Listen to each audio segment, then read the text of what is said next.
Hello guys, আমার চ্যানেলে আসার জন্য তোমাদের অসংখ্য ধন্যবাদ। আমার চ্যানেল রিয়া সরকার। দেখো আমার মা এখন দেখো কালার করবে দেখো দেখো দেখো, একদিকে ফোন চালিয়েছে, একদিকে কালার বেস্ট এই যে ইয়ে করেছে, এই যে কালার বেস্ট, এই যে এখন উনি মা তুমি যে এখন কালারটা করবে কিভাবে কেন করবে মা?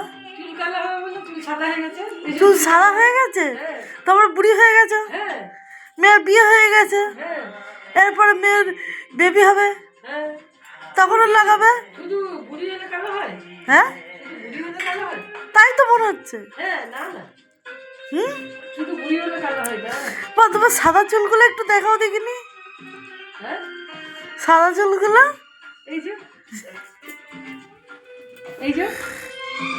ও আচ্ছা আচ্ছা আচ্ছা আচ্ছা আচ্ছা আচ্ছা, সাদা চুলগুলো